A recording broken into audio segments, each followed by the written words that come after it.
Olá, cursistas, tudo bem com vocês? Então, a gente segue para a segunda aula, né, da disciplina da professora Luzia. É com muita satisfação que eu estou aqui acompanhando mais um momento, né, desta aula, com muitas expectativas de aprendizagem, né? Na aula anterior, a gente viu que foi um grande mergulho aí sobre estrutura de ensino, sobre métodos, sobre cuidados, sobre interação que nós temos que ter, né, quando estivermos lá em atuação no AEE, né? E seguindo essa perspectiva, né, de instrumentalizar, né, os nossos cursistas, a gente retoma, né, essas discussões que para nós são muito caras. Então, para quem não assistiu a primeira aula, né, o meu pedido é sempre que você volte lá, que você assista, né, a aula que está gravada da disciplina de deficiência visual, baixa a visão com ênfase na alfabetização, assiste, entra no CIGA, faz as atividades dentro do prazo, para não ficar se sentindo, né, aí distante dessa disciplina que é tão importante para a gente concluir aí as disciplinas obrigatórias da trilha infantil. Então, com a palavra, professora Luzia, né, quero que você se sinta sempre muito à vontade, né, para colocar aí as suas questões, que como a gente viu, a professora Luzia fala de dentro dessa área, né, de vivências, de experiências dentro da área de atenção, de interação, de intervenção com pessoas com baixa visão. Então, é uma excelente aula para você, professora Luzia. Eu passo a palavra para ti. Olá, tudo bem? Mais uma vez nós estamos aqui, né, para o nosso segundo módulo. E aí hoje nós vamos ver muitos recursos para alfabetização, os recursos não ópticos, né? Porque a gente viu aqui tem os ópticos e os não ópticos. Então hoje a gente vai ver isso, como que a gente alfabetiza, quais são os recursos que a gente para alfabetizar uma pessoa com baixa visão. Então nós vamos dar início aqui. Então, a disciplina, né, AEE, Deficiência Visual e Baixa Visão, com ênfase na alfabetização. Nós vamos dar início ao nosso segundo módulo, que são os pré-requisitos para a alfabetização de pessoa com baixa visão. Aí nós vimos que, desde o nascimento, a criança passa por diversas etapas do seu processo evolutivo. As crianças típicas, né, elas vão experimentando, vão tocando, pegando nas coisas, e vão entrando nesse mundo nosso, né? No nosso mundo, e eles visualizam muito, aprendem muito pela visualização. Então, os resultados positivos e negativos só serão avaliados no momento em que ela for chamada para mostrar suas competências em determinados fins escolares. Então, a criança, quando ela é estimulada em casa, quando ela chega na escola, ela já tem muito conhecimento.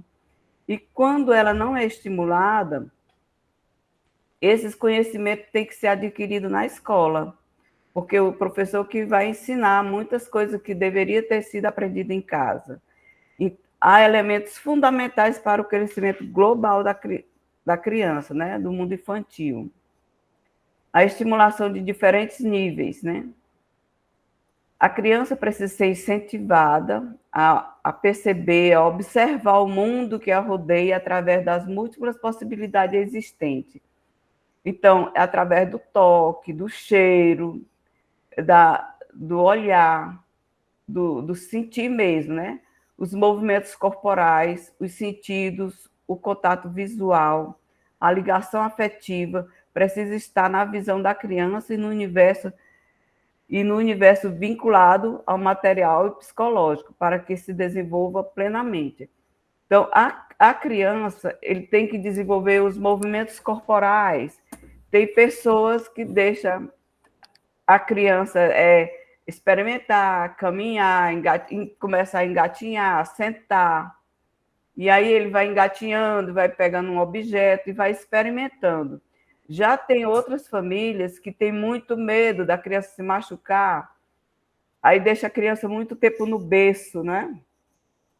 A criança fica muito tempo no berço, ela fica privada desses movimentos. Então, ela vai ficar muito travada. E a criança com baixa visão, principalmente, os pais têm mais essa superproteção e não deixa ele explorar o mundo que o rodeia. E aí também a gente vê assim, o contato social. Tem pessoas com baixa visão que os pais evitam de levar para um ambiente, para vários ambientes. Eu conheci uma mãe que ela tem uma filha com deficiência visual. Ela disse que foi com vergonha, e a gente fica preocupado com isso, com vergonha de ter uma filha especial, e diz que as pessoas iam lá por curiosidade para conhecer a filha dela. E ela chegou até a mudar de cidade, porque não queria que a criança tivesse um contato social, porque ela achava que não era legal isso. Depois, ela foi fazer um acompanhamento com a psicóloga, a mãe, né? E hoje ela aceita. E essa ligação afetiva também. Tem pessoas em casa, né? Que a ligação afetiva é meio diferente, né? A pessoa não sabe fazer um afeto, dar um abraço, dar um beijo, ser carinhoso com a criança. Então, ela já fica meio receosa quando tem esses contatos, né? E a gente vê que acontece muito isso, né? Que tem mães que são bastante afetivas, e tem outras famílias que não sabem ter esse momento afetivo. Isso influencia na vida da pessoa. Assim como os outros adultos, né, professora, que vão interagir com essa criança, né? Um professor também, né? Professores que são mais afetivos, outros que são menos, né? Isso interfere, né?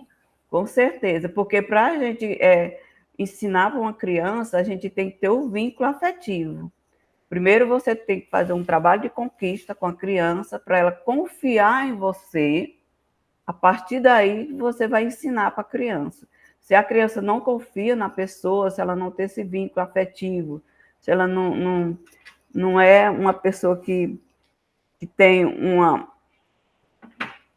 um jeito de lidar com a professora, não tem um jeito de lidar com criança, por isso que a maioria das pessoas que são professores, né, a gente observa que ainda hoje a maioria das professoras da educação infantil são mulheres, né?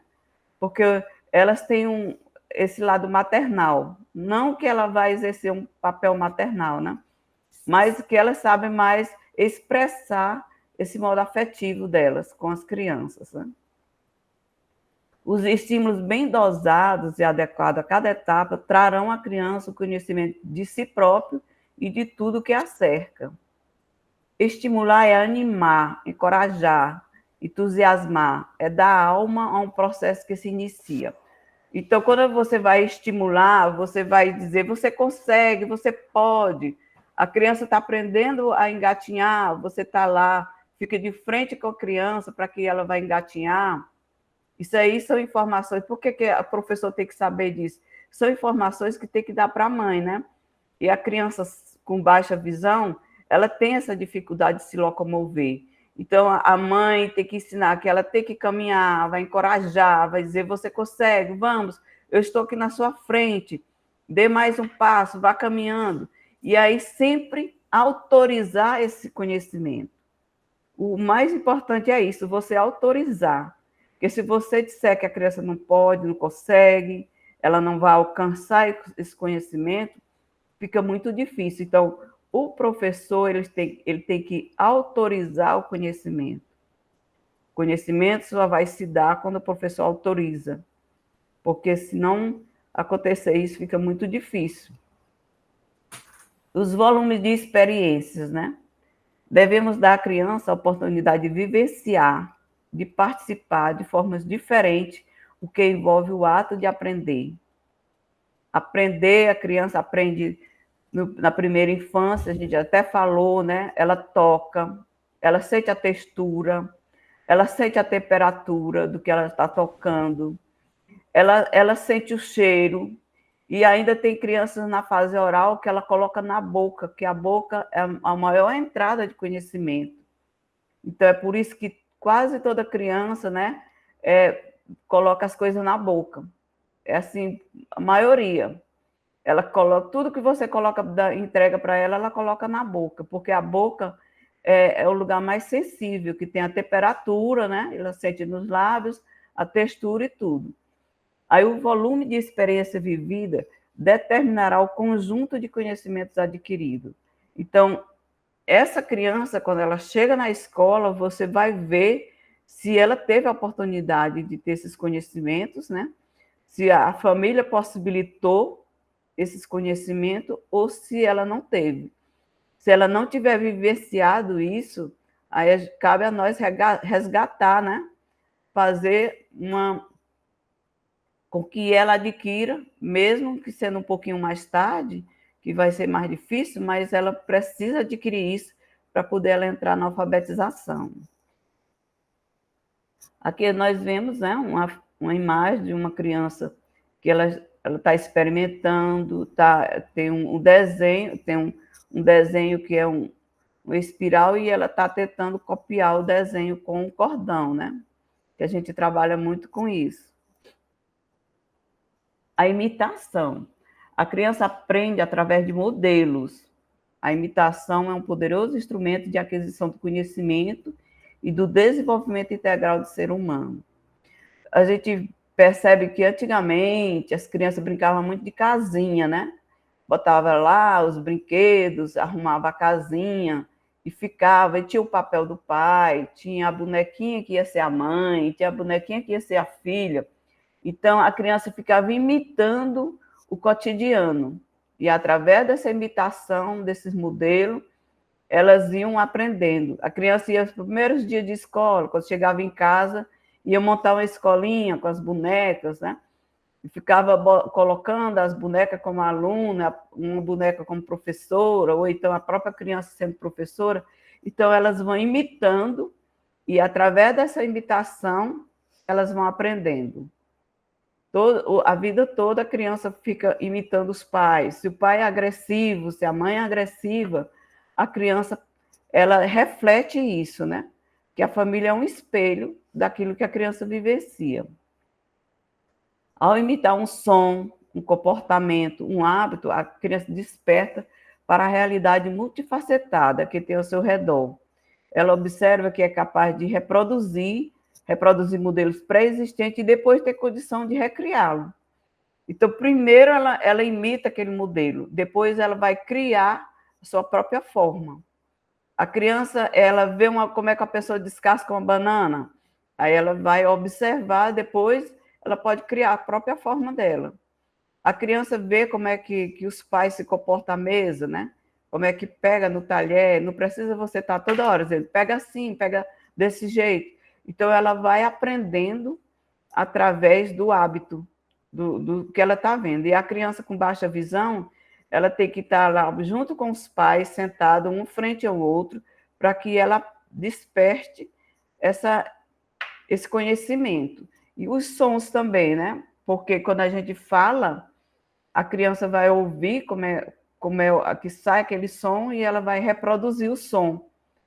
Quando a criança é bem pequena, os pais pedem para imitar, diz, falar uma palavra casa, e ele vai falando. Aí, às vezes, ele emite um som diferente, mas nós, como educadores, temos que enfatizar o som normal. Não imitar como tem algumas pessoas que falam, vai dizer meu amor, aí acha bonita a criança dizer meu bobô. Aí não devemos nunca reforçar isso, porque a gente acha bonito que a criança falou direito, mas ela entende do jeito que a gente fala, só que quando ela vai reproduzir, ela tem uma dificuldade para reproduzir, porque as cordas vocais não estão preparadas, e ela emite um som diferente. Como ela vai falar folha, ela fala solha, quando está aprendendo a falar, mas aí você diz é folha, para que ela entenda e depois ela vai reproduzir esse som. Então, é muito importante que a gente oriente os pais para não infantilizar as crianças, para não ficar falando palavrinhas erradas, né? Para ela imitar, porque os pais acham bonito, acham interessante, né? Mas isso é uma coisa que a gente não deve fazer.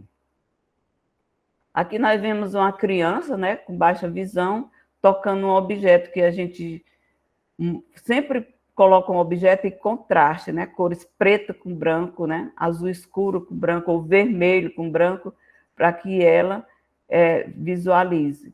E aí tocar, né, sentir o objeto, para que ela experimente, para que ela sinta, para que ela vá adquirindo esses conhecimentos.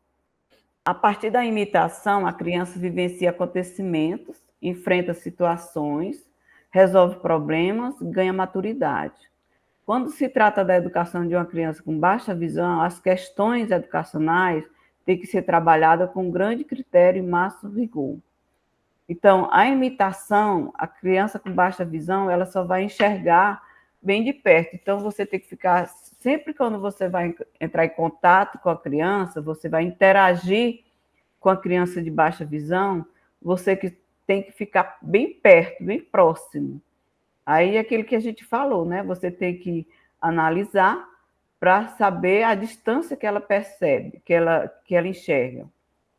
Aí você, depois que você analisa, que sabe a distância que ela enxerga, você vai manter essa distância toda vez que você for interagir com a criança de baixa visão, para que ela observe seus movimentos, suas atitudes, para entender o que você está fazendo. Os resultados nos revelam que 80% de tudo aquilo que o homem aprende lhe é repassado pelo sentido da visão. Sentido esse que reforça todos os outros. Assim, entende as etapas do desenvolvimento de uma criança com baixa visão devem ser adequadamente trabalhadas, né? Então, você vê aí a grande dificuldade que a pessoa com baixa visão tem, né? Porque se 80% de tudo que a gente aprende é através da visão, a pessoa com baixa visão ele vai ter um prejuízo muito grande. Então, ele vai ter que desenvolver outras habilidades, né? Outros sentidos, para que ele possa compreender, possa aprender o que está sendo ensinado para ele. A fase preparatória para a alfabetização. E aí a gente vê aqui uma criança com material concreto, né? Porque nós precisamos trabalhar muito com esse material concreto, mostrar para a criança, para ele tocar, para sentir. A utilização de objetos. O aluno com baixa visão deve ser incentivado a manusear todo e qualquer tipo de objeto para desenvolver as habilidades básicas e a apreensão dos fundamentos da leitura e da escrita. Aí nós temos 3 habilidades. Nós temos a manipulatória, as habilidades das capacidades cognitivas e as capacidades sensoriais. E nós vamos ver cada uma dessas habilidades, né, para como é que a criança vai desenvolver. As habilidades manipulatórias, que é de manipular, de tocar, de sentir, de pegar. O objetivo é desenvolver na criança as habilidades para manusear. Aí a criança vai manusear um objeto, ela vai pegar no objeto como um todo, ela vai aprender a apanhar, segurar, largar. Aí você pede para a criança segurar um objeto, aí segura, aí pega o objeto, segura o objeto, solta o objeto, me entrega. Aí ela vai ter esse contato com o objeto sempre e você pega, me entrega o objeto, segura o objeto. Aí você vai ensinar também ele a empurrar a mesa que ele tá sentado, puxar a mesa, porque quando ele vai sentar, né, ele empurra a mesa para poder se posicionar, depois puxa a mesa para poder a mesa ficar na posição para que ele possa usar o material. Ensinar a abrir, que ele vai ver que o movimento todo da mão, né? Abrir, fechar, que aí ele vai usar a mão como um todo, e vai usar as 2 mãos também, né? Abrir e fechar.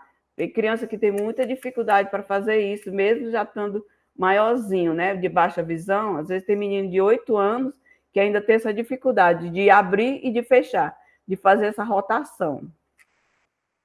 Aí nós vamos também trabalhar os dedos, né? Os dedos que nós temos, eu uso muito essas caixinhas que vem com fermento, né? Aí aqui eu tenho vários objetos, né? De vários tamanhos. Temos botões grandes para os meninos que ainda estão com maior dificuldade para usar os dedos. Tem os menores, tem as continhas, né? As continhas aqui que a gente usa para ele. Aí a gente vai pedir para ele abrir a tampa. Aí nós vamos colocar essas continhas, botões. Aí nós vamos diminuindo o tamanho. Botão grande, botão médio. Pode botar aqueles macarrãozinhos que é um círculo. Aí depois a gente vai trabalhar com feijão, com milho. Depois vamos diminuindo para arroz, que aí ele vai trabalhar os micromovimentos, esses dedinhos aqui, né? Que são os dedos que pega no lápis. Então, quando ele está separando feijão de arroz, ele está trabalhando esse micromovimento. A coordenação dos dedos, né? O desenvolvimento da coordenação motora fina dos dedos. E coordenar as duas mãos, né? Quando eu pegar a massinha de modelar, que ele vai fazer esse movimento, vai fazer bolinha, né? Ele vai coordenando as duas mãos. Então, isso é de fundamental importância para o desenvolvimento da criança na preparação para a leitura e escrita, né? Aqui tem uma criança abotoando a roupa. E aí você vê que ele usa as duas mãos. Os dedos de abotoar são esses 3 dedos aqui, do micromovimento, né? Que são os mesmos de pegar no lápis. Eu vou mostrar para vocês aqui um tapete. Afastar um pouquinho. Um tapete pedagógico que ele mostra aqui. Aqui é abotoar de pressão.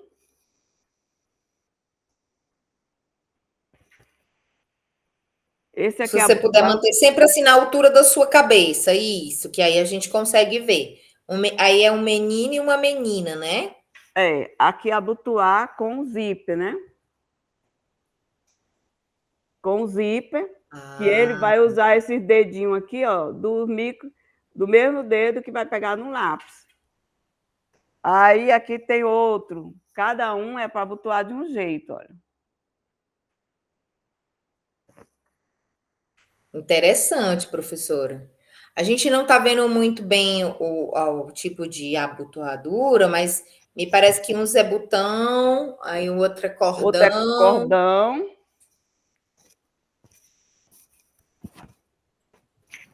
Tá vendo aqui? Isso, estou vendo sim, achei muito interessante. Aqui é abotoar de casa. Sim.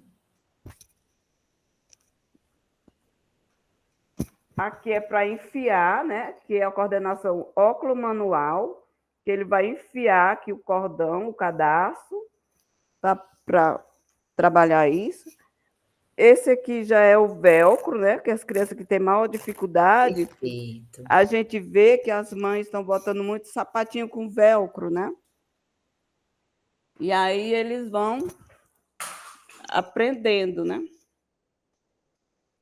Esse aqui, olha, já é com o botão comum, né? De casa.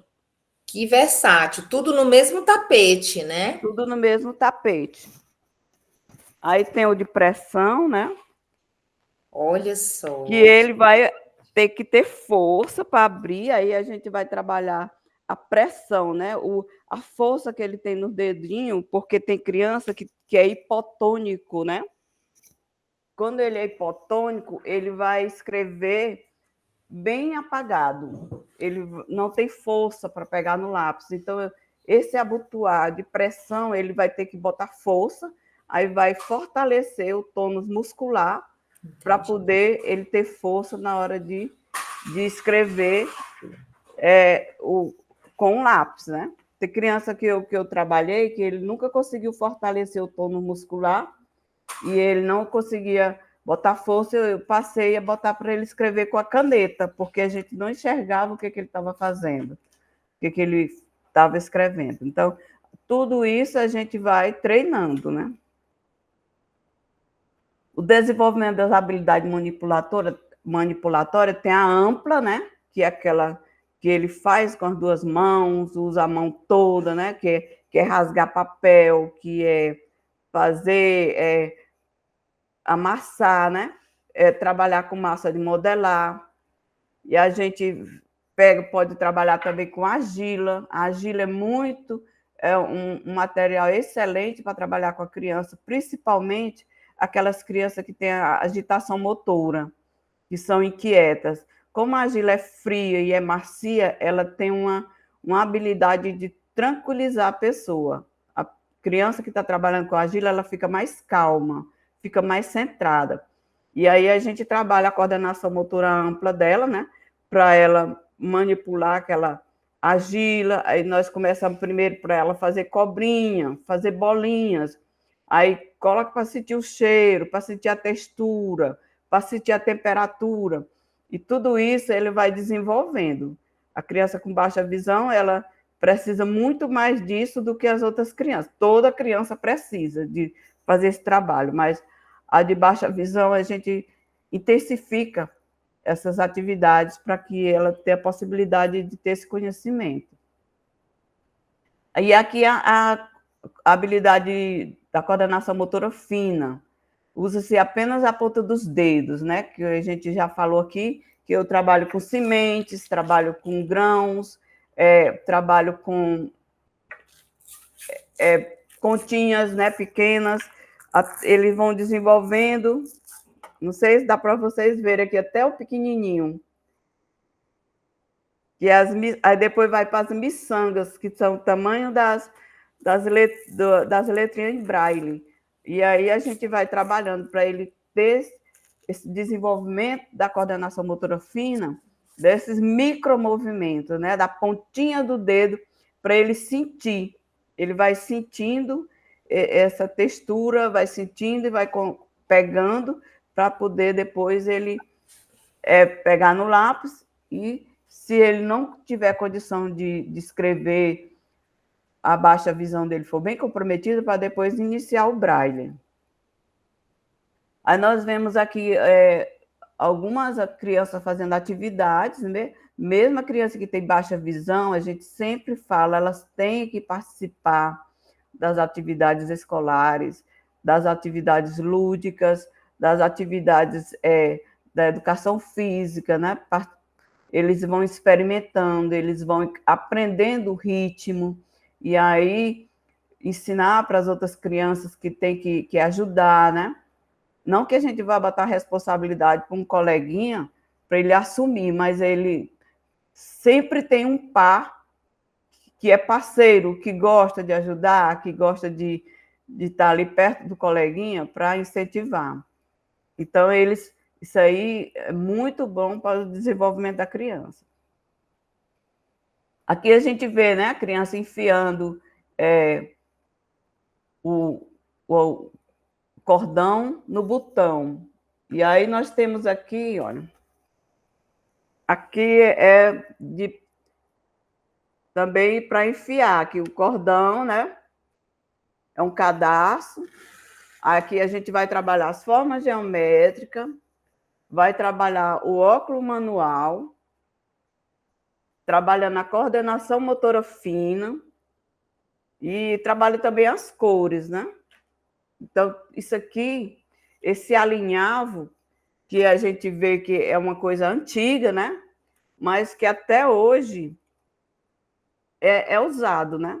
Para desenvolver essas habilidades de coordenação motora fina, de desenvolvimento óculo-manual, que é a coordenação entre o olho e a mão, esse movimento dele colocar lá, dele ter essa percepção, dele enxergar onde é que está o perfurado, onde é que ele vai colocar o cordão. E daquele movimento ele vai puxando, né? Então, isso são Todas essas são habilidades que ele necessita para iniciar na leitura e na escrita. Vamos ver agora as capacidades cognitivas. Objetivo, né? Levar a criança a usar o objeto para conhecer o mundo. A gente mostra para ele uma imagem de uma cadeira. Aí pergunta para ele, o que é isso? Ele vai dizer uma cadeira. Quais são os tipos de cadeira que você conhece? Tem cadeira de quê? De madeira? Tem cadeira de ferro? Tem cadeira com assento de couro? Tem cadeira colorida? Tem cadeira de plástico? Tem cadeira grande? Aí você vai explorando o máximo que você pode daquele objeto. Você mostra um outro objeto, né? Tem copo. Tem uma caneca, né? Mostra a caneca para ele. Aí tem caneca de quê? Quais são os tipos de caneca que você conhece? Tem caneca de vidro, tem de plástico, tem de acrílico, tem caneca grande, tem pequena, tem caneca pesada, tem leve, tem colorida, tem branca, tem com o nome das pessoas, né? Então, você vai levando essa criança a conhecer esse universo que tem, né? Para ele não ficar pensando que a criança com baixa visão pega num objeto e diz assim, isso aqui é um prato. Aí ele pensa que todo prato é daquele jeito. Tem prato grande, quadrado, pesado, tem prato fundo, prato raso, tem prato quadrado, né? Tem redondo. Então, a gente tem que possibilitar esse conhecimento para ele. Ajudar a lembrar experiências passadas, né? Para ele, você pode depois conversar com ele, pergunta assim, lembra naquele dia que você estava comendo uma pipoca? Lembra como é a textura da pipoca? Você está lembrando o cheiro da pipoca? Você consegue lembrar que a pipoca é salgada? Aí vai conversando com ele e outras experiências. Lembra que nós fomos num passeio? Quando chegar de um passeio, sempre fazer esse questionamento, né? O que você observou no passeio? Por onde que você foi? O que tinha lá nesse lugar? Quem você conheceu? Tudo é ajudar a lembrar experiências passadas. E também experiências passadas de objetos que ele já experimentou, que ele já viu e que ele já tocou. E associar ideias adquiridas, né? O que é associar ideias adquiridas? É como ele já adquiriu aquele conhecimento, aí vamos levar para um outro conhecimento. A criança adquiriu as ideias de que para banhar na piscina, né? Tem que tá com a saúde boa, né? Então ele vai lembrar que vou banhar na piscina, eu estou gripado, não estou gripado. Se eu banhar na piscina e eu tiver gripado, o que vai acontecer, né? Aí ele vai associar essas ideias, né? E compreender o significado de fatos históricos, né? O que está acontecendo com a história, começo, meio e fim, ele fazer relatos de alguma coisa que aconteceu, pergunta assim, você foi para a igreja, o que aconteceu na igreja? Como é que você chegou lá? Com quem que você foi? Com quem que você voltou? Que horas que você voltou? E aí ele vai compreender o significado desses fatos históricos. Ou então alguma festa que ele foi, né? Um aniversário, o que aconteceu no aniversário. Então, uma coisa significativa para ele. É expressar os papéis em relações, né? Ele saber quem é o pai, quem é a mãe, quem são os tios, as tias, primos, quem são os coleguinhas. Então, ele tem que entender essas relações, esses papéis, né? Dos familiares e das pessoas que convivem no seu ambiente. Ver a relação de causa e efeito. Ensinar para ele que toda coisa que a gente faz tem um efeito, né? Se você estuda e faz suas atividades, você vai aprender, consequentemente, vai tirar uma nota boa. Se você não estudou, você não aprendeu, você não vai tirar uma nota boa. Se você comeu muito sorvete, e aí, na hora do almoço, você não quis almoçar e comeu mais sorvete, vai ter um efeito. Você pode ficar doente, né? Pode adoecer da garganta, pode adoecer de outras coisas. Aí ele tem que ver essa relação de causa e efeito. Prever resultados. Eles têm que aprender que quando você faz uma coisa, tem uma consequência e tem um resultado. Então, a gente vai ensinando para as crianças, né, que ela tem que prever esses resultados. Pensar sem a ajuda de objetos. Você pede para a criança pensar. Pense num abacaxi. Pense como é a textura desse abacaxi. Quando você pega nele, ele é áspero, ele é macio. Se ele tem folha ou não tem folha. Se ele é grande, é pesado. O abacaxi relacionado com a maçã, ele é maior do que a maçã ou é menor? Aí, sem mostrar o objeto, né, para ele fazer essa associação e para ele fazer essas diferenças, para ele ficar pensando nesse objeto sem estar pegando. Porque isso é um exercício cognitivo, né? Isso é um exercício para ele memorizar e para ele aprender que nem sempre a gente está com o objeto ali para saber descrever, né? Você pode descrever uma banana sem estar com a banana na mão, né? Então, ele vai aprender a isso, a pensar sem a ajuda de objeto. O desenvolvimento das capacidades cognitivas, classificar objetos. Ele vai classificar se o objeto é grande, é pequeno. Deixa eu ver bem aqui. Classificar aqui o objeto. Aqui tem um objeto, aí tem uma textura diferente. Aqui ela é mais alta e aqui é mais baixo. Aqui eles são macios. É uma esponja que é macia e aqui é um feltro que é macio.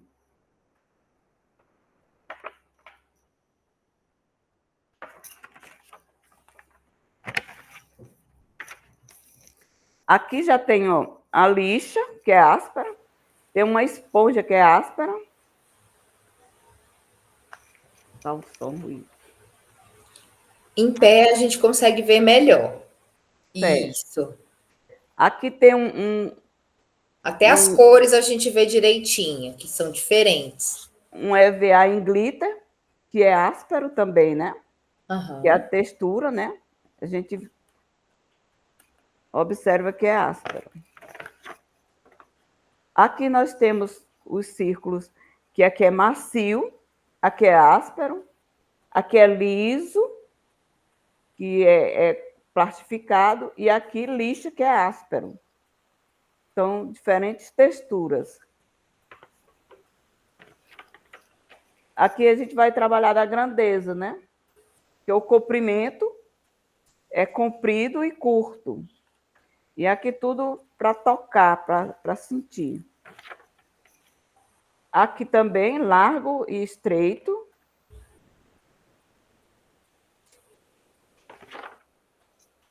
Aqui largo e estreito sendo áspero.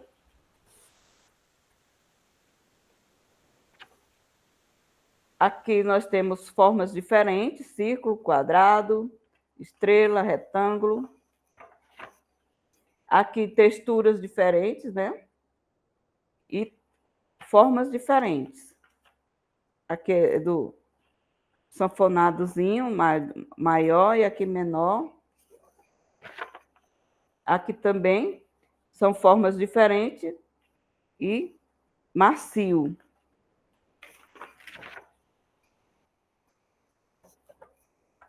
Entre outras coisas, né? A gente vê, aqui é um caderninho que eu uso com a criança, que ela ainda está aprendendo as texturas, está aprendendo as formas geométricas e as diferentes espessuras, que é largo, que é estreito, que é fino, que é grosso, que é grande, que é pequeno. E a criança também precisa saber associar e comparar objetos. Ele vai comparar para ver qual é um que é grande, que é pequeno, e usar os objetos para desenvolver o pensamento criativo. Você mostra para ele um círculo, o que é que você pode fazer a partir de um círculo? Você pode criar o quê? Uma bola, você pode criar a cabeça fazer um desenho de uma cabeça, de um rosto. O que mais que você pode fazer com um círculo? Aí vai deixando que a criança vai desenvolver essas habilidades dele, né? Para ele criar várias coisas a partir desse círculo. Aqui nós vemos, né, que a criança tem as pranchas e ele pega o objeto concreto e vai colocando em cima da prancha que tem o desenho. Tem muitas crianças que além da baixa visão, tem comorbidades e tem uma deficiência intelectual. E aí que eu percebi que tem umas que eles olham o desenho, observa, mas não reconhece que aquilo ali é a representação de uma coisa concreta. Então, quando você bota uma laranja, o desenho de uma laranja, a foto de uma laranja, e pede para ele associar, tem alguns que têm dificuldade. Aí você faz esse exercício, né? De colocar as imagens e traz o objeto concreto. Você tanto pode levar a fruta de verdade ou então comprar de plástico, né? Que nas lojas tem muito essas frutas de plástico do tamanho real, que aí dura mais tempo, né? E você pode fazer um trabalho repetindo, porque a gente trabalha muito também com a repetição.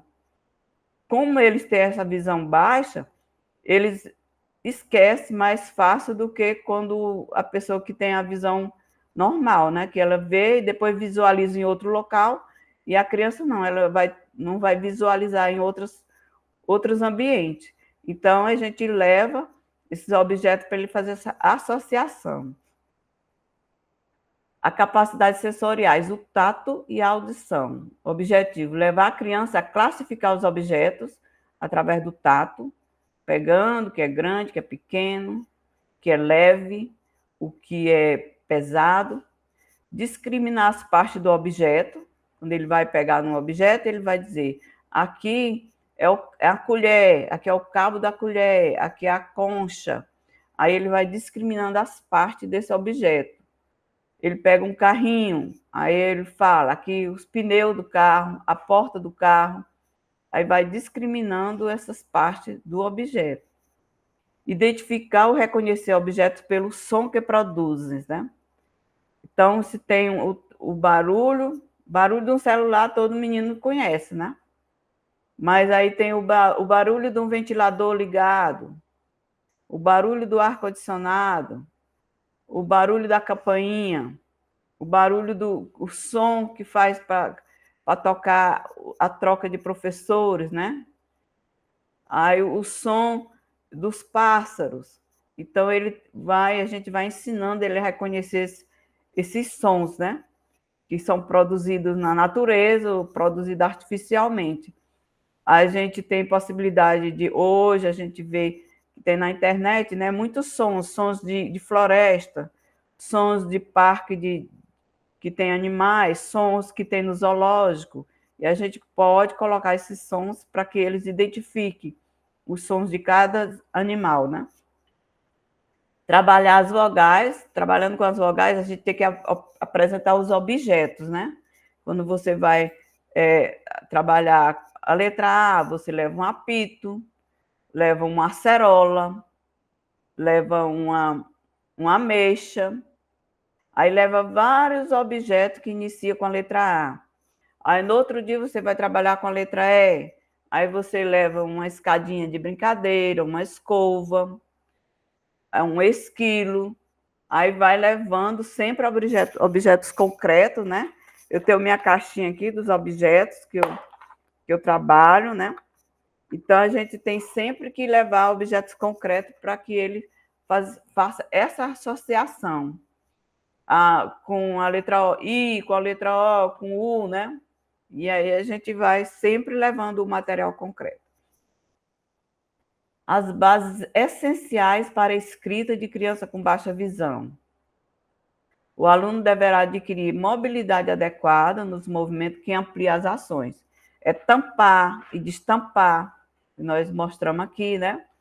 Que é tampar e destampar. Subir e descer. Ensinar para ele na prática o que é subir. Vamos subir a escada, vamos descer a escada. Aí, para quando vamos fazer um T, vamos subir a linha. Fazer um F, vamos descer a linha para fazer o F. Ensinar a empilhar, desempilhar. Vamos empilhar aqui esses potinhos, aí vamos colocar os potinhos em cima do outro.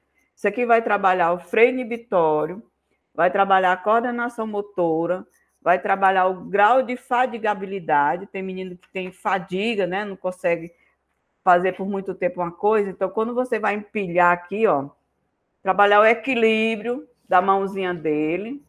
Então, ele vai aprendendo a desenvolver essas habilidades. Colar e descolar.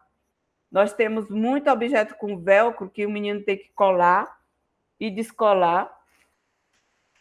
E ele tem que botar uma forçazinha, né? Uma força para tirar. Um exemplo, bem aqui tem o ar de avião, aí tem um velcro. Aí ele tem que botar força para descolar. Depois ele tem que pressionar para colar. Abrir e fechar, parafusar, né?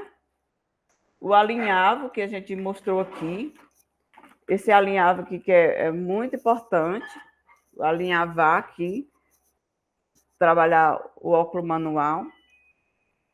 Enfiar e desenfiar. Abotoar, desabotoar.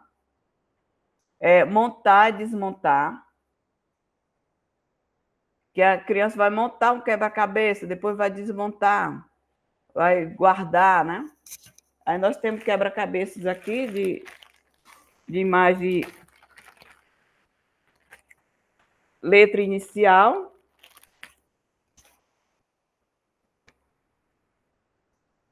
Que aí ele vai, ó, montar e desmontar. O domínio dos movimentos executado pelos dedos, né? Rasgar papel. A gente sempre bota para ele rasgar em tirinha. Você observa qual é o movimento do papel. O papel tem uma textura e ele tem um movimento. Quando você rasga no lado errado da fibra, ele vai sair todo torto. Quando você rasga no lado da fibra, ele vai sair mais retinho até o final. Ensinar a criança a virar páginas.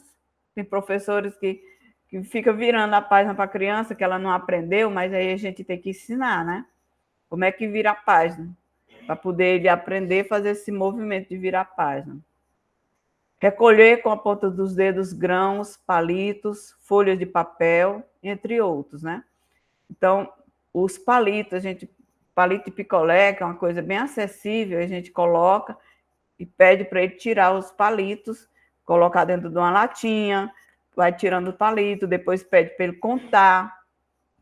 Hoje a gente já vê que tem palitos de várias cores, a gente faz até com papel higiênico, aquele rolinho que fica no fundo, você pinta um vermelho, um azul, um amarelo, aí tem os palitos coloridos, você vai pedindo para ele colocar os palitos dentro dos recipientes, né? Palito amarelo dentro do amarelo, palito azul dentro do azul. E aí ele vai aprender cores, vai desenvolver a coordenação motora fina e vai aprender a contar. Então, o palito de picolé é muito versátil, uma coisa que dá muita possibilidade para a criança aprender várias coisas. Cores, movimentos, movimento de pinça e trabalhar também quantidades. Você também depois vai trabalhar. Eu tenho 5 palitos, tira 2, né? Então, isso ajuda muito. Explorar os movimentos de toda a mão. Amassar, a massinha de modelar, fazer bolinhas, fazer rolinhos, a massa de argila. Hoje também nós temos até o EVA em forma de massa, né? Que a gente pode trabalhar com isso. Rasgar papel em tiras, fazer bolinha de papel crepom. A bolinha de papel crepom é uma coisa que a gente usa de muitos anos. Então, e ainda hoje ela tem a sua eficiência, né? As bolinhas de papel crepom, você pede para ele fazer com a pontinha dos dedos, amassar, depois bota na palma da mão para fazer a bolinha. As bases essenciais para a leitura da criança com baixa visão, estabelecendo noções básicas de semelhança e diferença. Mostrar para ele que tem coisas que são diferentes, tem coisas que são parecidas, não são semelhantes. Porque quando tem criança que quando começa a escrever, que ele não sabe essa semelhança e diferença, ele não vai saber que o O tem o O cursivo, ele tem uma perninha para cima, o A tem uma perninha para o lado, né? Aí tem criança que faz do mesmo jeito, tem umas que faz o I igual o E. A criança faz o I igual o E. Eu disse assim, mas aqui é um I ou um E? Disse, tia, quando é um I, tem um pinguinho em cima. E o E não tem pinguinho em cima. Aí tem que explicar para que o E é mais aberto e o I é magrinho, né? Não tem abertura. Ensinar para ele larguras, né? Largo, estreito, posição em cima, embaixo, entre um e entre o outro, vertical e horizontal, as texturas que nós já mostramos, né? Que é o áspero, o liso, a distância, perto e longe. Quando eu escrevo uma palavra, as letras ficam tudo perto. De uma letra para outra fica longe. De uma palavra para outra fica longe. Então, ensinar o que é perto e o que é longe para que ele entenda. Senão, quando ele for escrever as coisas, vai botar tudo junto. O comprimento, né? Que tem longo, médio, curto. Quantidade, pouco e muito. Altura, né? Que é alto e baixo. O que é cheio, o que é vazio. Tudo isso são pré-requisitos, né? Para que seja ensinado. A organização da página, né? A criança deve ser levada a compreender que se lê da esquerda para a direita. Deixa eu mostrar aqui um material para vocês. Da esquerda para a direita. Então, quando a gente vai fazendo isso aqui, já mostra para ele que ele tem que percorrer, ó, que da esquerda para a direita. Aqui é a linha, né? Da esquerda para a direita. Isso aqui são meia pérola, que a gente hoje faz muito trabalho com meia pérola. Que as linhas são dispostas de cima para baixo. A linha de cima e aqui a linha embaixo. Escreve primeiro uma linha, depois outra. Que as linhas tem começo e fim, né? Aqui é o começo, que quando a gente vai ler, a gente vai lendo daqui para cá até chegar no final. Quando termina, aí vai para o outro lado, até o final. Que as linhas podem estar completas, né? Como essa que eu acabei de mostrar, mas elas podem estar incompletas. Que essa aqui, ó, incompleta. Chegou aqui, terminou. Então, vê que está incompleta. Que as linhas podem ter um espaço vazio. A gente coloca e tem um espaço vazio. Aqui é um exercício de coordenação motora também, que é em cima, desce, sobe e desce, para a criança aprender esse movimento. Podemos também fazer com outras texturas, né?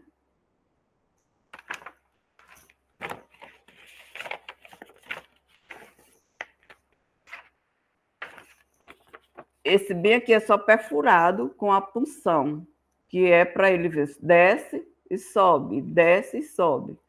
Aí ele vê que tem o começo, vai indo até o final, depois vai para outra linha.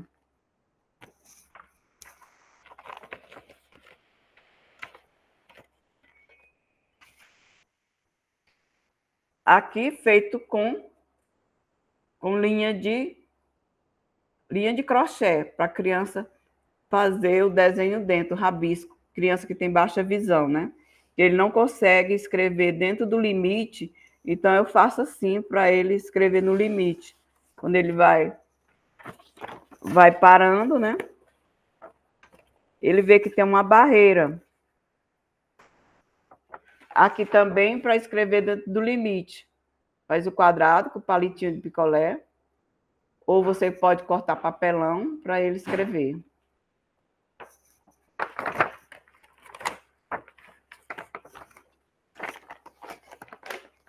Que as linhas podem variar de tamanho, né?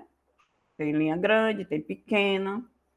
Porque tudo isso a gente tem que repassar para a criança. Os métodos de ensino. Abordaremos as características dos métodos silábico e natural por considerar os mais apropriados para atender às necessidades de criança com visão com deficiência visual. O método em si não irá determinar o sucesso ou insucesso do educando, porque nós temos conhecimento, vocês, alunos, né, já são profissionais, sabem que tem vários métodos. Então, não tem aquele método que é 100% eficiente e aquele método que é sucesso ou aquele método que é fracasso total. Então, cada método a gente tem que tirar o que é bom naquele método e o que não é ruim. O que é ruim a gente tira, a gente anula, né? Assim, o método em si, ele não vai dizer se a criança vai aprender ou não, mas a gente tem que conhecer a criança. Quem está lá no AE vai conhecer a criança, o aluno, e vai escolher um método que é melhor para aquele aluno. Os métodos de ensino classificam de acordo com a existência de dois processos. O processo analítico, que parte da letra para a sílaba, e o sintético, aliás, o processo sintético, que parte da letra para a sílaba. E o processo analítico, que parte da palavra, frase ou conto para o conhecimento das sílabas, né? Então, só reforçando aqui que eu troquei. Processo sintético parte da letra para a sílaba. A criança primeiro conhece as letras, conhece primeiro as vogais. Depois que conhece as vogais, vai conhecer as consoantes. Aí depois vai formando as sílabas, né? As sílabas sempre começando pelo A, o B mais o A, né? Aí ele vai aprender ba, be, bi, bo, bu. Aí depois com o E, aí com o C, aliás, aí ele vai formando essas sílabas, aprende as sílabas para depois formar as palavras.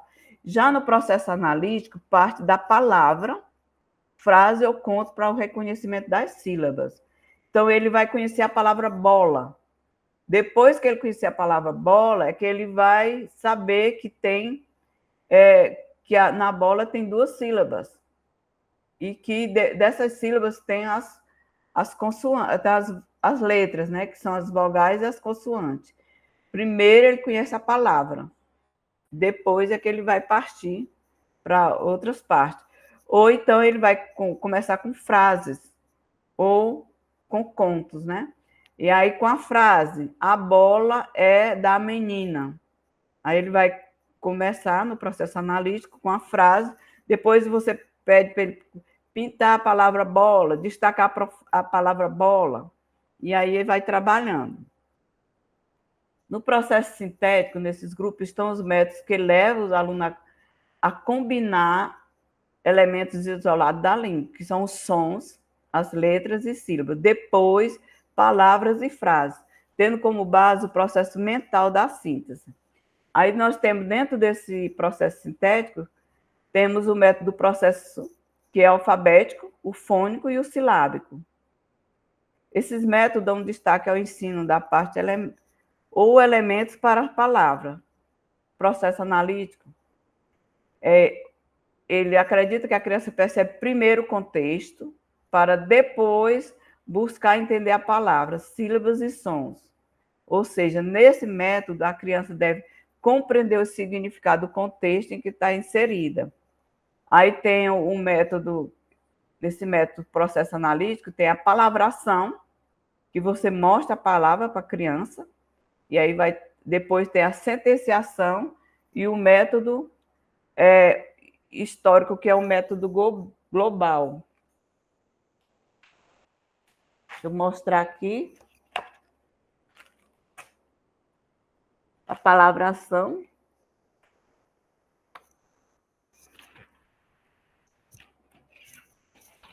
Aqui a palavra ação. Nós temos a palavra boneca. Depois a gente separa as sílabas, depois as letras.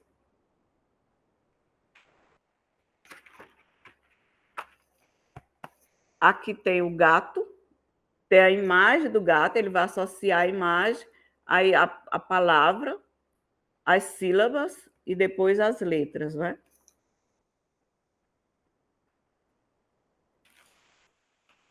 Aí o professor vai trabalhando com cada letra do alfabeto, né? Para fazer essa palavração. Vai trabalhando até ele... Esse método silábico, o método silábico atende a um princípio importante facilitador da aprendizagem.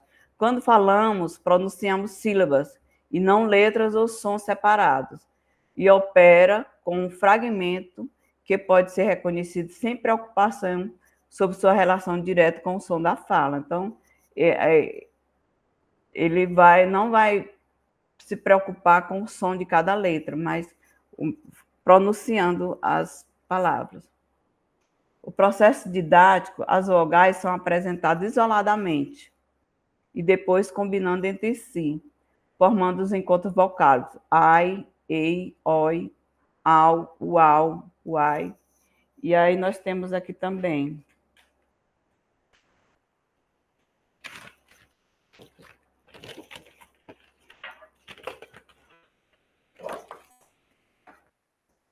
aqui a prancha para a criança com baixa visão e cegueira. O A e o U. Aí ele vai aprender o que é o A, né? Que é o ponto 1. Aí o U. Aí A mais U dá AU.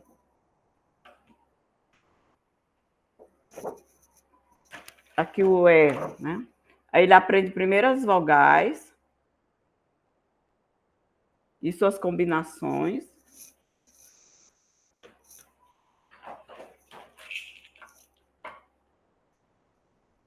O O, que é oi.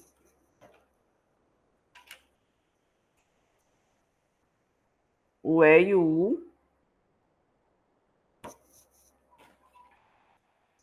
Aí vai aprendendo, né? Que só com as vogais já dá para formar palavrinhas.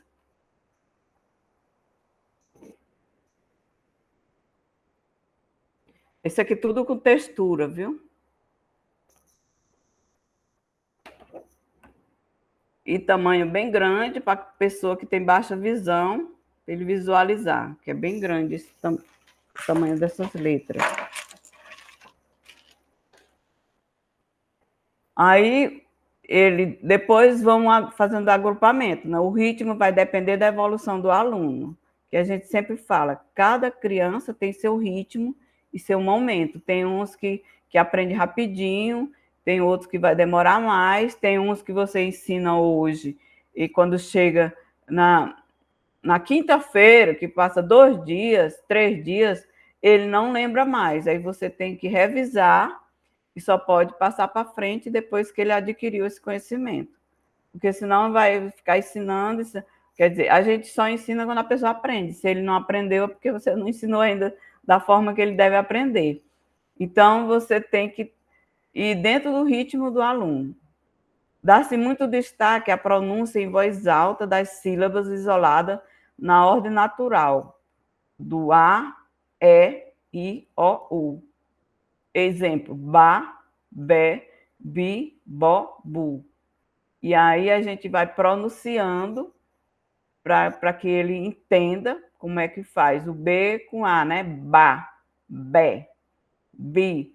E pronuncia bem intenso mesmo para que ele vá assimilando. Os benefícios do método silábico. O método pode ser realizado com pouco uso de material. Você pode usar muito quadro, né? E o pincel. Você vai colocando as vogais, escrevendo as combinações. A semelhança entre o método e a organização mental torna de fácil aplicação. Então, a criança vai mentalizar e aí é fácil de você aplicar. Propicia a introdução da palavra num espaço de tempo bastante curto. E o método silábico é o melhor para suprir as necessidades da pessoa cega ou com baixa visão. Como ele é muito auditivo, aí ele desenvolve essa habilidade da audição, que ele treina, ele tem que se esforçar muito para ouvir tudo que está passando ao redor dele. Então, quando você está ensinando, né, que é o D com A é dá. Aí ele está ouvindo aquela sílaba, então ele vai aprender com mais facilidade. Porque ele não está com a baixa visão, tem também assim, que ele não tem essa distração de estar vendo uma coisa que está acontecendo lá longe, então ele vai se concentrar no que ele está ouvindo. A desvantagem do método, né? Porque tudo, como a gente falou, tem o positivo e tem o negativo. Ele é muito a gosto do adulto. É muito assim, que o adulto, o professor, é que vai estabilizar como é que vai determinar como é que vai ser feito. Aí ele tem uma sobrecarga na memória da criança, nos primeiros estágios. A criança vai ficar sobrecarregada com muitas informações para ele lembrar auditivamente, né? A memória auditiva. A menos que a criança seja levada a reconhecer sílabas e palavras ao mesmo tempo que memoriza. Então, se ela tem uma visão ainda que ainda pode usar bastante, né? Ela vai memorizar e vai associar com a imagem, a memória auditiva com a memória visual. Mas se ele tiver um comprometimento muito grande na memória visual, ele vai se apegar mais na memória auditiva. Aí pode se tornar enfadonho pela repetição. A criança às vezes fica fadigada, fica saturada, né? De tanto o professor ficar repetindo aquelas sílabas, repetindo, né? Como é que escreve o nome dado? D com A, dá, D com O, dó. Aí ele fica... Tem muitas crianças que não gostam de repetição, né? Eles querem passar para outra fase sem ainda ter conseguido a habilidade da fase que ele está vivenciando. Esse método está classificado como silábico porque, quando as palavras são confrontadas, a atenção é voltada diretamente para a sílaba, como base ou unidade no reconhecimento da palavra. Então, tem pessoas que lê, né, a sílaba e aí eles não fazem essa junção de uma sílaba com a outra. Tem uns que têm dificuldade, acaba de dizer a sílaba, aí fala outra sílaba, quando vai dizer o nome completo, ele não sabe que palavra que forma. Então, isso é uma desvantagem do método. Decorar as sílabas e não aprendeu, só decorou, né? Que é aí, ma, me, mi, mo, mu. Aí, quando está o ma lá, o me está lá no meio da palavra, ele não lembra que aquilo ali é a parte de uma palavra. O método natural é classificado em sintético, que parte da letra para a sílaba, e o analítico, parte da palavra, frase ou conto para o reconhecimento gráfico das sílabas e letras, né? O analítico. Dentro do método natural, nós temos a professora Heloísa Marinho, né? E seu grupo, que organizaram alguns materiais no campo da leitura. A Heloísa, que é da sociedade, né? Que fundou alguns métodos de alfabetização. Aí tem o pré-livro, que é utilizado um vocabulário próprio, com todos os sons da língua. É apresentada à criança uma história escrita com treino e ela vai reconhecendo determinadas palavras, né? E aí bota um texto pequeno, bota a bola pula, a boneca bonita, a bola e a boneca são da Bia. Aí pede para a criança apontar onde é que está o nome bola, que fica se repetindo uma palavra em todo o texto. Aí ela vai memorizando, né? Aquela palavra. Nós temos, deixa eu mostrar aqui, passar, o quadro de pregas, né? Que era muito usado antigamente, o quadro de pregas. Hoje a gente faz o texto fatiado. Nós pegamos um texto, faz de forma bem maior, né? A letra grande, principalmente para as crianças com baixa visão. Aí você tem o texto original completo e tem o texto fatiado. Aí você corta as tirinhas, depois pede para a criança organizar esse texto. Né? Aqui nós temos a Dona Aranha, né? Aí já passou a chuva, aí tá todo bagunçadinho. Aí você pega um texto original e pede para ela fazer o empareamento. Ela vai botando as fichazinhas de acordo com o texto original. Depois, no outro momento, você pode botar só o texto fatiado para ver se ela consegue montar, lembrar como era a história, como era a letra da música, e ela vai montando. Isso é muito usado ainda no nosso dia a dia. O visor fonético, né? Tem o objetivo de levar a criança a desenvolver a habilidade de reconhecimento dos sons e letra dentro da palavra, mantendo-a unida. Sua musicalidade oral forma escrita da palavra. O professor lê junto com a criança, pode escrever no quadro, com letras grandes, para acompanhar a emissão oral da palavra inteira ou parte de fichas com palavra. Pode pegar fichas com sílabas, mas o ideal é que seja a palavra inteira. Aí você mostra a palavra inteira e você vai lendo junto com o aluno para ele entender que aquilo é bolo, casa, bola. E a diferença entre bolo e bola é bem pequena, né? Então, tem que desenvolver essa percepção dele, essa atenção para ele. Porque no primeiro momento, quando você bota a palavra bolo, ele vai, se ele não estiver atento, ele vai ler bola. Então, você tem que fazer esse treino de atenção e de concentração, para que ele perceber a diferença entre uma letra e a outra.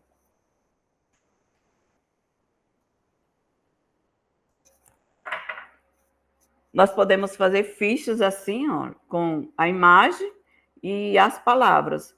Aí ele vai lendo, vai ver que palavra está representando a imagem.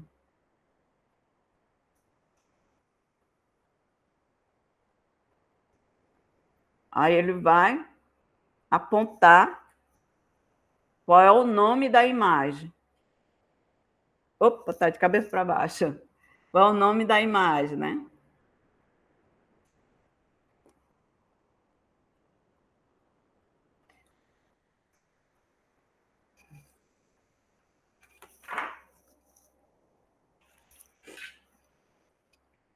O jogo de encaixe, né?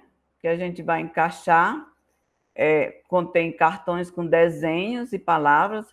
Esse procedimento tem como objetivo levar a criança a associar a palavra ao desenho. Assim, ela recorrerá sempre à palavra escrita. Então, no início, ele vai mesmo que você vai direcionando e ele vai associar. Ah, fada, começa com F. Aí ele vai associar e vai montar o quebra-cabeça. Depois ele vai aprender separadamente. No início você pode colocar e ele, tipo assim, que você pensa que ele está só porque tem imagem, mas depois você pode pegar só a palavra e vai ver que ele consegue ler só a palavra sem a imagem de referência.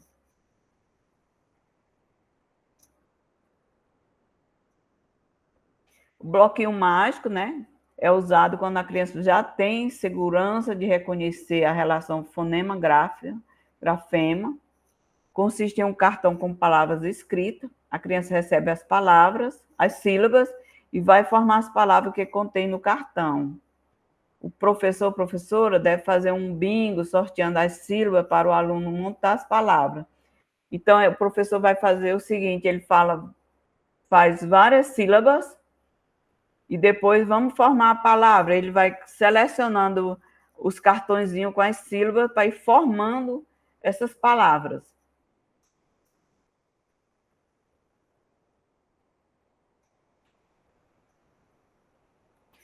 Aí, gente, como nós falamos, essa disciplina, esse módulo é para mostrar o que é que a gente pode trabalhar com as crianças, os materiais que é usado, né, na alfabetização. E aí a gente diz os não ópticos, né, que são esses materiais que é construído pelo professor em sala de aula. A gente vai montando esse material de acordo com a necessidade das crianças. E aí eles vão aprendendo a manipular, a usar esse material e vai adequando ao seu desenvolvimento. Cada etapa da criança tem um material certo para ele usar e a gente vai trabalhar coordenação motora fina, todos os pré-requisitos da leitura escrita, né? O que é direita, o que é esquerda, o que é em cima, o que é embaixo, o que está perto, o que está longe.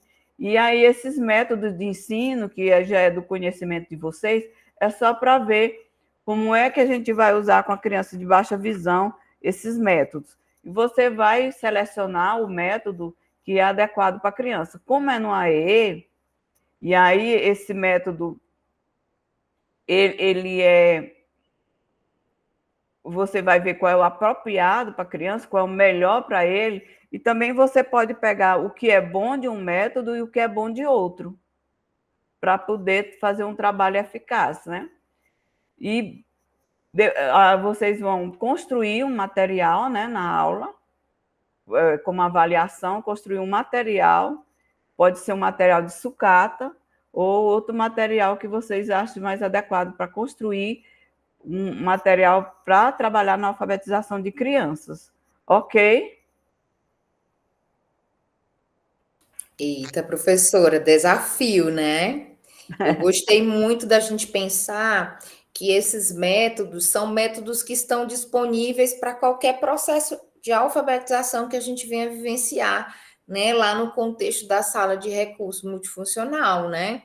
Então, assim, acredito que foi uma revisão para nós que trabalhamos com alfabetização, né? Que sei que muitos cursistas já têm essa experiência de ter sido alfabetizador, estar inserido em processos de acompanhamento, né, desse momento, né, tão importante na vida de uma pessoa, né, seja ela sem deficiência ou com deficiência, né, porque é um momento em que a gente descobre mais do mundo, né, nesse processo alfabetizatório e de letramento, e aí vê que você retoma com a gente métodos que a gente já conhece, mas alertando para a especificidade desse nosso aluno, que a gente possa vir a ter um contato mais imediato, mais necessário, né?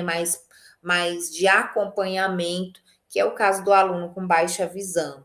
Então, eu fiquei muito feliz da gente, mais uma vez, reforçar uma máxima que a gente tem na inclusão, que é assim, o bom da inclusão é que tudo que a gente faz, a gente pode os métodos, as práticas servem para todas as pessoas, né? Com Servem para certeza. todos os alunos, né?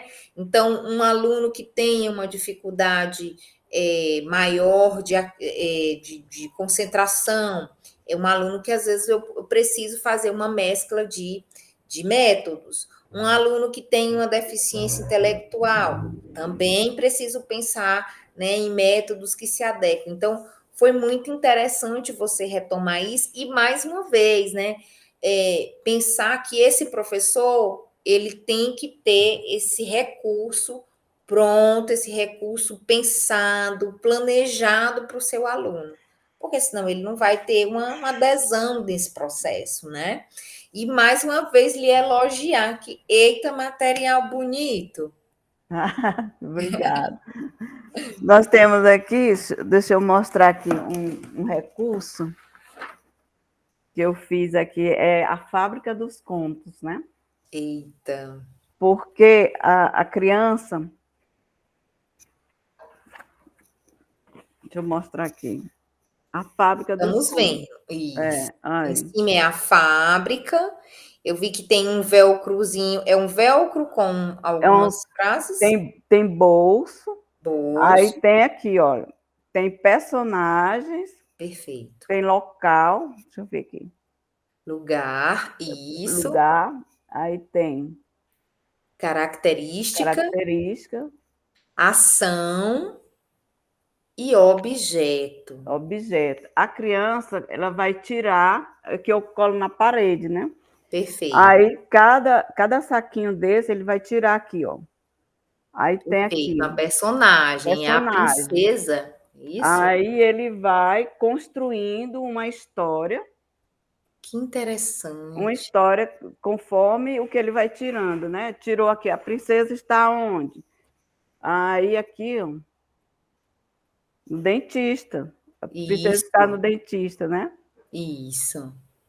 Aí o que, que aconteceu? Aí esse material aqui, cada professor pode fazer. Quando a criança ainda não está alfabetizada, ela pode verbalizar, né? E a criança de Uhum. baixa visão, esses cartões são grandes, ele visualiza o cartão, diz, é uma princesa, foi para o dentista. Aí o que aconteceu? Aí ele não escreve ainda, mas vai verbalizando, Oralizar. vai Isso. oralizar, e aí ela vai desenvolvendo a criatividade dela, porque as nossas crianças que não são estimuladas, quando você mostra que o que é isso? É um copo. Fale sobre o copo. Ele disse, o copo é grande. E aí parou Um bem aí, só. né? Uhum. Aí a gente vai, através dessa fábrica dos contos, ele vai desenvolver isso aí. É um copo, onde ele está, de quem é o copo, como é que faz. Aí vai desenvolvendo vários, assim, para ele ter essa criatividade de não só determinar uma coisa e parar por ali, né? Tem que dar as E por isso que também características, né? você abordou muito nessa aula a necessidade de se trabalhar os objetos nas suas diversas características e possibilidades, porque isso dá um repertório para a criança, né? Isso dá uma condição dela acionar aqueles saberes em outros contextos, né? Quando ele mostra que a princesa, aí diz, você vai contar uma história. Era uma vez uma princesa, aí vai falar do cabelo, a gente incentiva para ele falar do cabelo, como é a cor da pele, como são os olhos, como é o jeito dela, as características físicas e as características também do Do jeito de intelectual, né? ser, né? É, da afetividade, se ela é afetiva, se ela não é. E aí a gente vai desenvolvendo isso na criança com baixa visão, ela precisa muito disso, porque, no geral, elas são mais tímidas, né? Algumas são tímidas, elas são travadas, elas não são estimuladas, e aí a gente tem essa possibilidade, né, de fazer esse desenvolvimento com elas. Perfeito. Eu gostei muito, assim, assim, dessas retomadas, né, do aspecto do estímulo, o tipo de estímulo que esse aluno precisa, né, professora? De você perguntar, de você se colocar no lugar, de você ter uma afetividade, mas de você ter também um movimento de provocá-lo, né? De deixar com que ele também assuma esse protagonismo, né? Porque você bem falou uma característica que eu também identifico nos alunos que já chegam aqui no superior, com várias etapas vencidas, mas chegam com muita timidez. E aí eu preciso retomar várias questões até que eles se sintam à vontade para estar me solicitando algo, para estar me sugerindo, né? Para estar dizendo eu gostei, tá expondo a sua opinião. Então, achei muito pertinente todas essas questões, né? Que é uma pessoa com subjetividade e especificidade que a gente tem que estar atento, né, professora? Com certeza. Porque às vezes a gente pergunta assim, Você gostou? Isso? Gostei. Aí você perguntar, por que que você, o que que você gostou? Aí vai descrevendo, né? Porque não pode parar só de dizer gostei e acabou. Ou Isso. não gostei, o que que você não gostou? O que pode melhorar, né? E aí, essa coisa da timidez pode ser uma desculpa, né? Para a gente não estimular ou para não esperar desse É, aluno também tudo aquilo que ele pode nos dar. Então, é um ponto muito importante da gente não subestimar os nossos alunos também só por essa avaliação desse perfil de comportamento que a gente acha, né? Que já explica tudo, né? com certeza. Às vezes o aluno sabe, mas não verbaliza, não mostra, não demonstra o que que ele sabe, né? Ele acha assim, não vou falar nada, né? E a gente tem que estimular para ele falar, para ele mostrar seus sentimentos, suas emoções. Perfeito. Porque muitos professores gostam daquele aluno caladinho, dizem, ele é um ótimo aluno, ele fica calado, ele não pergunta.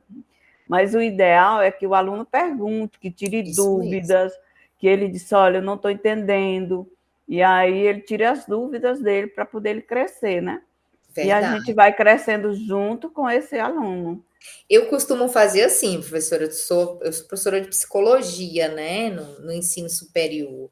Então, são conteúdos muito abstratos.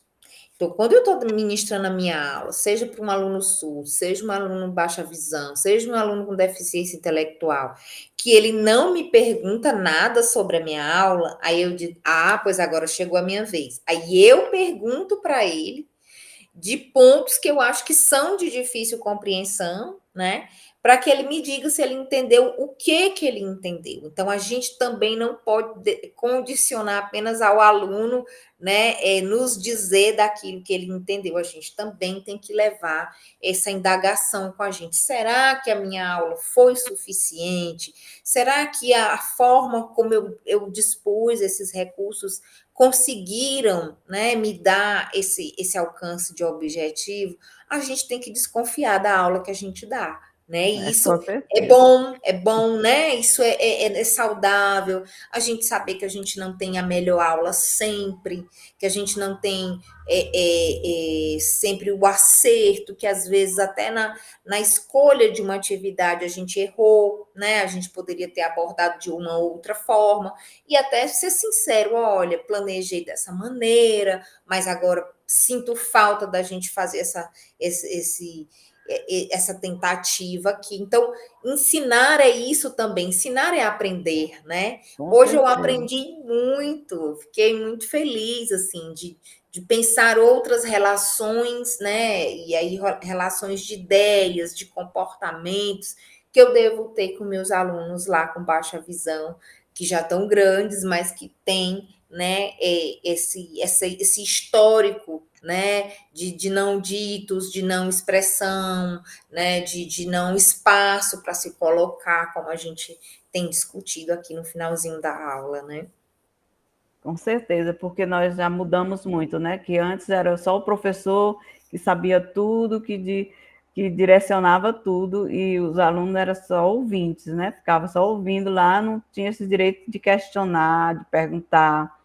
E hoje a gente vê que ainda tem professores que ficam receosos quando o aluno pergunta, né? Uma outra especificidade é o aluno com altas habilidades, né? Que ele questiona muito o professor e aí ele vai lá para o AE também, alunos com altas habilidades. E aí eles são muito questionadores, perguntam por que, que isso é assim, isso aqui não está E certo, discorda, né? e E discorda. discorda.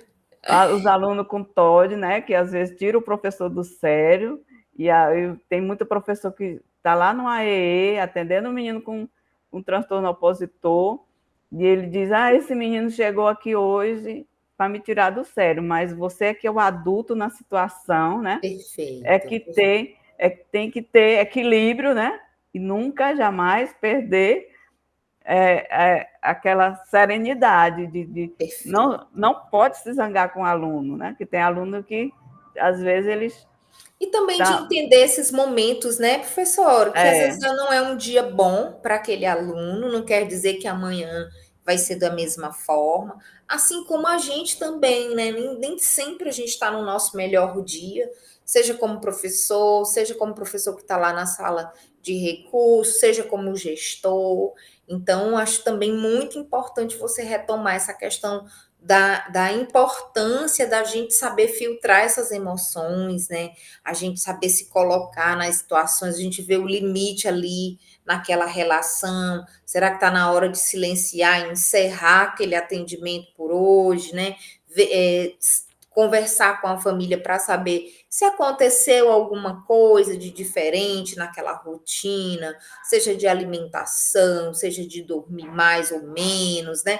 O que aconteceu para que aquele aluno esteja naquela situação? Acho que são É, todas condições também que vão impactar lá no atendimento, lá no momento do AEI, né? porque tem alunos com baixa visão, né? Os alunos que têm deficiência sempre tem alguma coisa a mais, né? Tem uma Perfeito. comorbidade. Aí você percebe por que, que esse aluno tem essa deficiência. Ele adoeceu na primeira infância, como é que ele adquiriu essa deficiência? Aí, às vezes, ele tem comorbidade, às vezes tem uns que têm baixa visão e TDAH, tem uns que têm baixa visão e tem TOD, tem outros que têm baixa visão e autismo. Então, a gente tem que perceber, ver isso, né, observar e perceber como é que ele está, né, naquele tempo, naquele dia, e para a gente trabalhar de acordo com a necessidade dele e, e ver como é que a família vai ajudar, né? Porque às vezes a gente aprende na universidade que prepara um material todo lindo, maravilhoso, quando chega lá não é daquele jeito, né? Aí pensa que os alunos são tudo quietinho, tá lá tudo só para receber. Então, fica essa mensagem, né? Nós preparamos, fazemos a avaliação da criança, fazemos o plano de desenvolvimento individualizado, mas tem dia que ele não está 100%, como nós também tem dia que nós não estamos 100%. Então, a gente tem que ir vendo essa maneira, né? Como é que a gente vai flexibilizar esse atendimento dessa criança com baixa visão. Isso mesmo. E sempre buscando estudar, né? Que nós estamos fazendo esse curso justamente para nos qualificar, mas entender que às vezes eu tenho um aluno que tem um perfil que exige maior estudo, quer dizer, ele tem baixa visão e tem comorbidades, eu estudar sobre aquelas comorbidades, entender os impactos dessa união de fatores, né, para o dia a dia daquele aluno, a forma dele se comunicar, as interações que ele tem, né, o jeito que ele se coloca nas situações. Então, que a gente se mobilize sempre para conhecer o nosso aluno. Acho que é um outro alerta que fica, né? Conhecer esse aluno para poder selecionar dentro de um rol possível os métodos, os recursos, as estruturas para dar um melhor ensino a ele, né? Para oferecer o melhor ensino, né? E aí, claro, comunicando-se com a família, comunicando-se com o professor da sala regular, comunicando-se com o gestor quando for necessário, com os profissionais da escola, né? Porque ele não é uma pessoa isolada num grupo, né? Ele é uma pessoa que vai interagir, e aí você trouxe também na sua aula de hoje, assim, o lugar desses colegas de classe, né? Esse lugar desses pares, desses iguais, que a gente conta tanto, né, para motivar, para manter o aluno com interesse, para manter o aluno inserido, né? Quer dizer, será que é sempre a Joana que faz o par com o Manuel? Por que a gente não convoca outras pessoas também, né? Quem mais pode ser esse ajudante hoje? Então, é uma forma também de avançarmos nessa convivência, né, com os diferentes, né? Então, professora, eu queria muito agradecer. Achei também que a gente precisa dar esse reforço com os alunos sobre a tarefa, né, que é construir aí esse é um jogo, professora, que eles têm que fazer. Me explica aí de novo, por favor. é uma atividade, né? Pode ser um Uhum. jogo ou uma atividade para trabalhar é, a alfabetização. Perfeito. Por exemplo, aqui é uma letra inicial, né? Com Certo. a fonte grande, né? Para ele trabalhar. Sim, para Pode que ele ser possa também é, visualizar, né? Perfeito. visualizar. Então, a gente vai pensar no perfil de aluno com baixa visão, em processo de alfabetização e algum recurso, Algum seja ele recurso, jogo ou uma atividade para a gente fortalecer esse processo alfabetizatório. Aqui é outro modelo, aqui, ó. Uma ficha, O um gato, aqui feltro, a gente tira, né, o velcro, aí perfeito, coloca, aí tem as palavrinhas aqui, ele vai colocando a palavra para formar a frase. perfeito, Aí tem perfeito. vários, aqui é um modelo, né? E aí pode Uhum, fazer um semelhante ou criar com sucata, né? Alguma coisa para trabalhar a baixa visão, né? perfeito. E Lembrar aí eu que também a vou. fonte é grande, a Tá fonte é bom, vamos grande. lembrar disso, a fonte tem que ser adequada. Eu queria também convidá-los a postar, né, nesse processo que vocês estão de fazer a atividade da professora, postar umas fotos, mandar para a gente do Instagram, dizer que está fazendo a tarefa da professora Luzia, a gente sempre divulga lá. Viu, professora? Siga o nosso Instagram também, que lá tem sempre muita notícia, né, de evento, das nossas aulas. Então, convido os alunos também a continuar interagindo conosco, mandando fotos para lá também, né, para os seus tutores, dentro do seu grupo, porque isso motiva. Já estou fazendo a tarefa da professora Luzia, vamos lá, pessoal. Então, eu não entendi um elemento. É uma tarefa individual ou é de grupo, É professora? individual, cada um vai Perfeito. produzir um material, né? Então, não Que a se gente chama, demore. a gente chama material estruturado, né? Que é esse Perfeito. aqui, que é plastificado, estruturado, mas pode ser um material de sucata, né? Com Uhum. Com qualquer tampinha, outro material que esteja acessível, né? faz as tampinhas, e cada tampinha bota uma sílaba, né? Bota aqui o B com A, o Bá, aí outra Perfeito. tampinha para ele formar Poder palavras. formar as É, palavras. é um modelo, né? E tem vários Perfeito. modelos que eles Ah, podem eu já pensei construir. aqui em um monte de coisa. O universo é grande. Então, gente, mais uma vez agradecemos, né, a audiência de vocês que estão aí. Anotem, registrem, se mantenham motivados para estudar mais sobre esse estudante que a gente tem falado aqui nas aulas da professora Luzia, que é o estudante com baixa visão, né, agregando aí esses conhecimentos que a disciplina traz. O processo de alfabetização ele é muito amplo, ele não depende somente da gente que está lá no AE, ele depende do professor, da sala regular, ele depende da sua família, ele depende das relações que essa criança, esse adulto, esse adolescente tem fora da escola, né, professora?